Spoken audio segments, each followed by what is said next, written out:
ta'ala. Bagi saya tidak berarti penyembahannya pada Allah kalau tangannya mengeruk kekayaan alam, menghancurkan ekosistem, menghancurkan ekologi, membuat kerusakan bagi orang lain, melahirkan penderitaan bagi orang lain. Bagi saya bertuhannya adalah bertuhan kebohongan. Karena itu komitmennya harus bersama.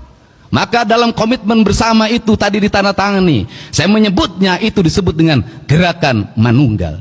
Hanya manusia yang manunggalah dia akan sehat. Hanya manusia yang manunggalah dia akan sejahtera. Dan hanya manusia manunggalah dia adalah manusia yang menyatu dengan seluruh alamnya. Dan kelak ketika dia meninggal, dia akan kembali pada kesucian dirinya, kembali pada Allah sang pemilik dan maha suci dalam hidupnya. Perspektif itulah yang harus dibangun dalam kerangka berpikir ideologi pembangunan. Untuk itu, dari sekarang saya minta seluruh konsepsi pembangunan di Jawa Barat harus berdasarkan asas kesehatan. Kir mobil harus asasnya kesehatan. Menjaga keselamatan penumpangnya, menjaga keselamatan sopirnya, usia kendaraannya, bukan hanya memenuhi perangkat administratif. IMB rumah harus memenuhi asas kesehatan. Pembangunan bangunan harus memenuhi asas kesehatan. Maka kesehatan adalah piranti rekomendasi bagi seluruh kebijakan pembangunan. Tidak boleh pembangunan bertentangan dengan prinsip-prinsip dasar kesehatan. Kemudian yang kedua adalah upaya kita melakukan pengobatan. Maka seluruh perangkat pemerintah harus segera mengalokasikan pembiayaan, menyediakan puskesmas pembantu di tingkat desa dengan kekuatan layanan yang memadai, menyediakan puskesmas di tingkat kecamatan yang rawat inap dengan kerangka layanan yang memadai, memberikan rumah sakit layanan di setiap kabupaten kota, di mana satu rumah sakit di kabupaten kota yang satu memiliki spesialis penyakit yang A, yang rumah sakit kabupaten lain yang B, yang kabupaten yang lain yang C. Maka yang disebut dengan pembangunan aglomerasi wilayah, saya menyebutnya dengan pembangunan wilayah kebudayaan. Dulu pemerintah kolonial menyebutnya ekskresidenan. Maka di ekskresidenan itulah harus tumbuh rumah sakit kabupaten kota yang satu sama lainnya saling mengisi. Yang satu unggul di paru-paru, yang lain unggul di kanker, yang lain unggul di bedah saraf. Maka investasi negara, investasi pemerintah provinsi harus mengarah pada itu.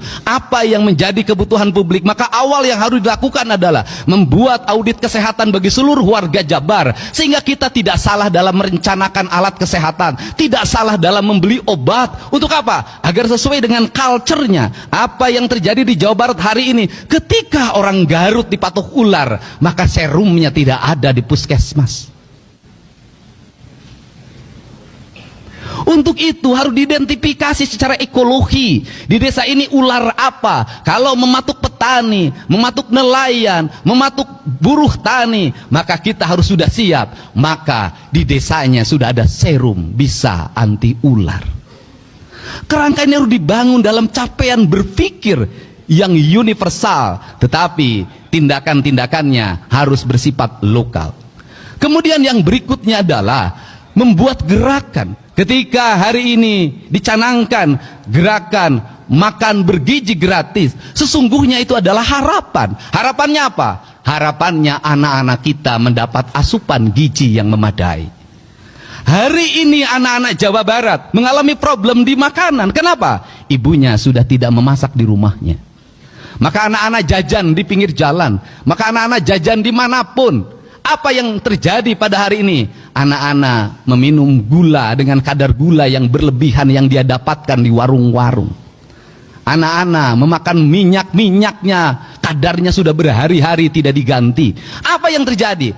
Tingkat kesehatan derajat anak-anak menurun. Ketika tingkat derajat kesehatan anak-anak menurun, maka rumah sakit penuh dengan anak-anak, puskesmas penuh dengan anak-anak, maka kos pemerintah dihabiskan untuk biaya berobat. Padahal biaya berobat jauh lebih mahal dibanding dengan kita mencegah dari pengobatan.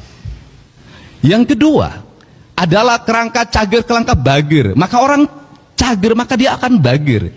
Bager itu apa?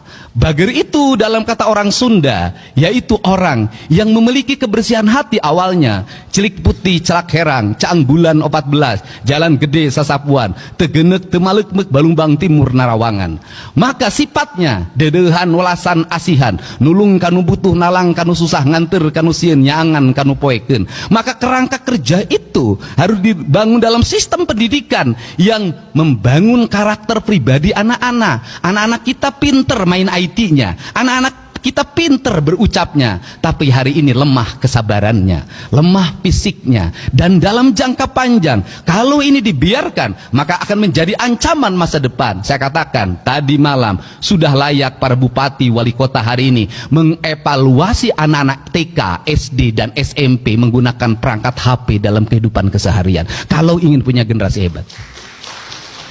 Belajar dengan membaca HP, ternyata di negara-negara maju kini sudah ditinggalkan. Kenapa? Tidak meninggalkan jejak di dalam pikirannya. Membaca buku jauh meninggalkan jejak dibanding membaca perangkat digital. Tetapi di perangkat digital jejaknya tidak akan pernah hilang.